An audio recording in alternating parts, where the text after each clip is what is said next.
ಓ ನಮಃ ಶ್ರುತಿಸ್ಮೃತಿಪುರಾಣಾನಾಂ ಆಲಯಂ ಕರುಣಾಲಯಂ ನಮಾಮಿ ಭಗವತ್ಪಾದ ಶಂಕರಂ ಲೋಕಶಂಕರಂ.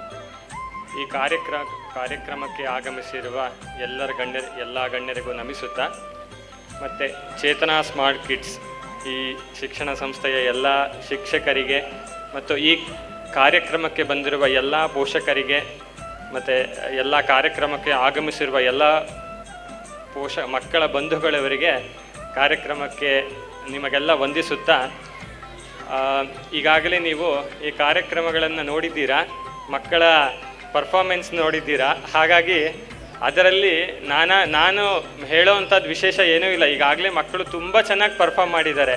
ಸೊ ಹಾಗಾಗಿ ಇದೊಂದು ರೀತಿ ತುಂಬ ಖುಷಿ ಕೊಡುವ ಕಾರ್ಯಕ್ರಮ ಅಂತ ಅನ್ನಿಸ್ತಿದೆ. ಮತ್ತು ಈ ಕಾರ್ಯಕ್ರಮದ ಮುಖ್ಯ ಅತಿಥಿಗಳಾದ ಶ್ರೀ ರಾಮಚಂದ್ರ ಭಟ್ಟರವರು ಅವರು ಮಾತಾಡಬೇಕಾದ್ರೆ ಸಂಸ್ಕೃತ ಮತ್ತು ಸಂಸ್ಕಾರ ಇದ್ರ ಬಗ್ಗೆ ತುಂಬ ಚೆನ್ನಾಗಿ ಹೇಳಿದ್ರು. ಸಂಸ್ಕೃತ ಭಾಷೆ ಹಾಗೂ ಮತ್ತು ಸಂಸ್ಕಾರದ ಅವಶ್ಯಕತೆ ಏನಿದೆ ಅಂತ ಅವರು ತಿಳಿಸಿದ ಮಾತುಗಳನ್ನು ನಾವು ಅಳವಡಿಸ್ಕೊಂಡ್ರೆ ನಮಗೂ ಮತ್ತು ನಮ್ಮ ಮಕ್ಕಳಿಗೂ ಸಹ ತುಂಬ ಉಜ್ವಲ ಭವಿಷ್ಯ ಸಿಗುತ್ತೆ ಅಂತ ನನಗನ್ಸುತ್ತೆ.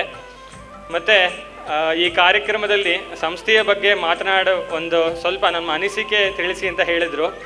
ಹಾಗಾಗಿ ಒಂದೆರಡು ಮಾತುಗಳನ್ನು ಇಲ್ಲಿ ನಾನು ತಿಳಿಸ್ತೇನೆ. ನನ್ನ ಮಗ ಅಭಿರಾಮ ಪ್ಲೇ ಗ್ರೂಪಲ್ಲಿ ಓದ್ತಿದ್ದಾನೆ. ನಾವು ಮೊದಲು ಪ್ಲೇ ಗ್ರೂಪ್ಗೆ ಎಲ್ಲಿ ಸೇರಿಸ್ಬೇಕು ಅಂತ ವಿಚಾರಿಸ್ತಿದ್ದಾಗ ನಮಗೆ ಅರ್ಚನಾ ಮೇಡಮ್ ತುಂಬ ಪರಿಚಯ ಇಲ್ಲದವರೇನಲ್ಲ, ತುಂಬ ವರ್ಷಗಳಿಂದ ಪರಿಚಯ. ನಾವು ಕಳೆದ ವರ್ಷವೂ ಸಹ ಈ ಕಾರ್ಯಕ್ರಮಕ್ಕೆ ಬಂದಿದ್ವಿ. ಆಗ ಮಕ್ಕಳ ಪರ್ಫಾರ್ಮೆನ್ಸು ಮತ್ತು ಇಲ್ಲಿ ಮಾಡ್ತಿದ್ದ ಕಾರ್ಯಕ್ರಮಗಳು ಮತ್ತು ಚೇತನಾ ಸ್ಮಾರ್ಟ್ ಸ್ಕೂಲ್ನಲ್ಲಿ ಕಾರ್ಯಕ್ರಮಗಳನ್ನು ನಡೆಸುವ ರೀತಿ ಎಲ್ಲ ನೋಡಿ ನಮಗೆ ತುಂಬ ಖುಷಿಯಾಯಿತು. ಒಂದು ವಿಶೇಷ ಅಂಶ ಏನಂತಂದರೆ, ನಮ್ಮ ಭಾರತೀಯ ಸಂಸ್ಕೃತಿಯಲ್ಲಿ ಏನೇನು ಮಕ್ಕಳಿಗೆ ಬೇಕಾಗುವಂತಹ ಮೌಲ್ಯಗಳೇನಿದೆ ಅದನ್ನು ಎಲ್ಲವನ್ನೂ ಇಲ್ಲಿ ಹೇಳ್ಕೊಡ್ತಾ ಇದ್ದಾರೆ. ಅದು ನಮಗೆ ಈಗಿನ ಕಾಲದಲ್ಲಿ ತುಂಬ ಅವಶ್ಯಕವಾದದ್ದು. ಒಂದು ಘಟನೆಯನ್ನು ಹೇಳಬೇಕಂದ್ರೆ, ನಮ್ಮ ಮಗನ ಸೇರಿಸ್ಬೇಕಾದ್ರೆ ಮೊಟ್ಟ ಮೊದಲು ಏನು ಮಾಡಿದ್ದು ಅಂದರೆ, ಶಾಸ್ತ್ರೋಕ್ತವಾಗಿ ಅಕ್ಷರಾಭ್ಯಾಸ ಮಾಡಿಸಿದ್ರು. ಒಬ್ಬರು ಪುರೋಹಿತರನ್ನ ಕರೆಸಿ ಬಂದು ಪೂಜೆ ಮಾಡಿಸಿ ಅಕ್ಷರಾಭ್ಯಾಸದಿಂದ ಈ ಶಾಲೆ ಆರಂಭ. ನಾವು ಮನೆಯಲ್ಲಿ ಚಿಕ್ಕ ವಯಸ್ಸಲ್ಲಿ ಕೆಲವರು ಮಾಡಿರ್ತಾರೆ, ಕೆಲವರು ಮನೆಯಲ್ಲಿ ಮಾಡಿರೋದಿಲ್ಲ, ಆಗಿರಲ್ಲ. ಆದರೆ ನಿಜವಾದ ಶಾಲೆ ಇಲ್ಲಿ ಅಕ್ಷರಾಭ್ಯಾಸನ ಮುಖಾಂತರ ತಾಯಿಯನ್ನು ಕೂರಿಸಿ ಅವ್ರ ಕೈಲಿ ಬರವಣಿಗೆ ಮಾಡಿಸಿ ಒಂದು ರೀತಿ ದೇವರ ಸ್ಮರಣೆಯಿಂದ ಈ ಶಾಲೆ ಆರಂಭ ಆಯಿತು. ಸೊ ಹಾಗಾಗಿ ಏನಂದರೆ, ನೀವು ಯಾರ್ಯಾರು ಈ ಶಾಲೆಯಲ್ಲಿ ನಿಮ್ಮ ಮಕ್ಕಳನ್ನು ಸೇರಿಸಿದ್ರೆ ಅವರೆಲ್ಲರ ಭವಿಷ್ಯ ಉಜ್ವಲವಾಗಿರುತ್ತೆ ಅಂತ ನನಗೆ ಖಂಡಿತವಾಗ್ಲೂ ಅನಿಸುತ್ತೆ. ಮತ್ತು ಈ ಶಾಲೆಯ ಮತ್ತೊಂದು ವಿಶೇಷ ಏನಂದರೆ, ನಮ್ಮ ಎಲ್ಲ ಹಬ್ಬ ಹರಿದಿನಗಳನ್ನು ಆಚರಣೆ ಮಾಡುವಂಥದ್ದು ತುಂಬ ವಿಶೇಷವಾಗಿ. ಈವನ್ ಮನೆಯಲ್ಲೂ ಸಹ ಹಬ್ಬಗಳ ಆಚರಣೆ ಮಾಡೋಕ್ಕೆ ಕೆಲವರು ಆಲಸ್ಯ ತೋರಿಸ್ತಾರೆ, ಕಾರ್ಯಕ್ರಮವನ್ನು ತರಬೇಕು, ಎಲ್ಲ ಮಾಡಬೇಕು ಅಂತ.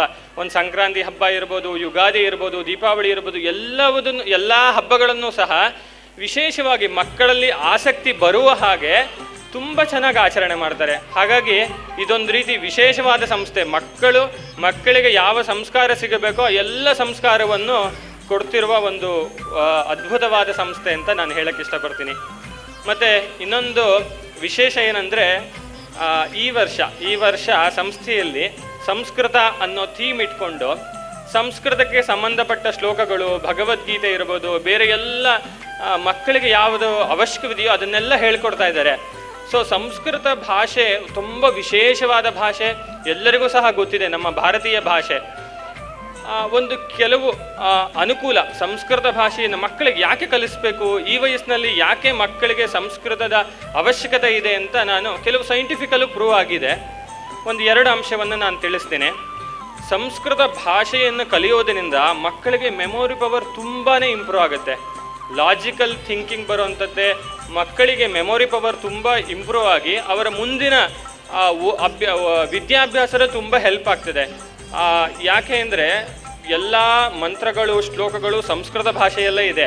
ಸಂಸ್ಕೃತ ಮಂತ್ರಗಳನ್ನು ಹೇಳೋದ್ರಿಂದ, ಚಾಂಟ್ ಮಾಡೋದ್ರಿಂದ ಆ ವ್ಯಾಕರಣ, ಅಕ್ಷರಗಳು ಕೆಲವೊಂದು ರೀತಿ ನಮ್ಮ ಮನುಷ್ಯನ ಮೆದುಳಿನ ನರಗಳನ್ನು ಕೆಲವು ಆ್ಯಕ್ಟಿವ್ ಮಾಡುತ್ತೆ. ಸೊ ಹಾಗಾಗಿ ಇಷ್ಟು ಚಿಕ್ಕ ವಯಸ್ಸಿನಲ್ಲೇ ಸಂಸ್ಕೃತ ಶ್ಲೋಕಗಳನ್ನು ಹೇಳಿ ಅಭ್ಯಾಸ ಆಗಿರೋದ್ರಿಂದ ಅವರು ಮುಂದೆ ತುಂಬಾ ಸಹಾಯ ಆಗುತ್ತೆ. ಮತ್ತು ಇನ್ನೊಂದೇನೆಂದರೆ ಸಂಸ್ಕೃತ ಉಚ್ಚಾರಣೆ ಮಾಡೋದ್ರಿಂದ ಮಕ್ಕಳ ಮಾತು ಫ್ಲೂಯೆನ್ಸಿ, ಈಗ ಚಿಕ್ಕ ಚಿಕ್ಕ ಮಕ್ಕಳು 4 ವರ್ಷ 3-4 ವರ್ಷ, ಇದು ಸರಿಯಾದ ಸಮಯ ಮಕ್ಕಳ ಮಾತು ಬೆಳವಣಿಗೆ ಬರೋದಕ್ಕೆ.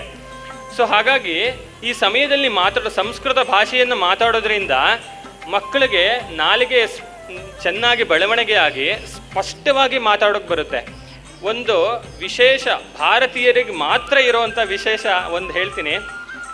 ನೀವು ಯಾವುದೇ ದೇಶಗಳಲ್ಲಿ ಇವತ್ತು ಓದಿ ಕೆಲಸದಲ್ಲೆಲ್ಲ ಇರ್ಬೋದು, ಅಮೇರಿಕಾಕ್ಕೆ ಹೋಗಿದ್ದಾರೆ, ಯುರೋಪ್ಗೆ ಹೋಗಿದ್ದಾರೆ, ಆಸ್ಟ್ರೇಲಿಯಾದೆಲ್ಲ ಹೋಗಿದ್ದಾರೆ, ಯಾವುದೇ ದೇಶಗಳಲ್ಲಿ ಹೋದರೂ ಭಾರತೀಯರು ಮಾತ್ರ ಅವರದ್ದೇ ಆದ ರೀತಿಯಲ್ಲಿ ಇಂಗ್ಲೀಷ್ನಲ್ಲಿ ಮಾತಾಡ್ತಾರೆ.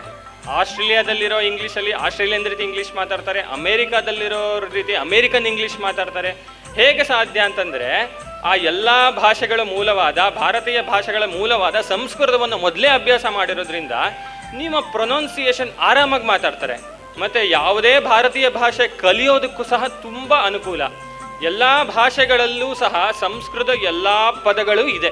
ನೀವೀಗ ಕನ್ನಡದಲ್ಲಿ ಮಾತಾಡಿದ್ರು ನಾವು ಒಂದು 10 ನಿಮಿಷ ಮಾತಾಡಿದ್ರೆ ಅದರಲ್ಲಿ 100 ಪದಗಳಿದ್ರೆ 25-30 ಪದಗಳು, ಹೆಚ್ಚು 40 ಪದಗಳು ಸಂಸ್ಕೃತದ್ದೇ ಆಗಿರುತ್ತೆ.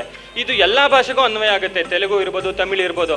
ಹಾಗಾಗಿ ಇದೊಂದು ರೀತಿ ಮಕ್ಕಳಿಗೆ ಈ ಸಂಸ್ಕೃತವನ್ನು ಕಲಿಸೋದು ಮತ್ತು ಈ ರೀತಿ ಸಂಸ್ಕಾರ ಕೊಡುವಂಥದ್ದು ಕೆಲಸವನ್ನು ಈ ಸಂಸ್ಥೆಯವರು ಮಾಡ್ತಿದ್ದಾರೆ. ಹಾಗಾಗಿ ನೀವೆಲ್ಲ ಮಕ್ಕಳನ್ನು ಇಲ್ಲಿಗೆ ಸೇರಿಸಿದ್ದೀರಾ, ನಾವು ಸಹ ನಮ್ಮ ಮಕ್ಕಳನ್ನು ಇಲ್ಲಿ ಸೇರಿಸಿದ್ದೀವಿ.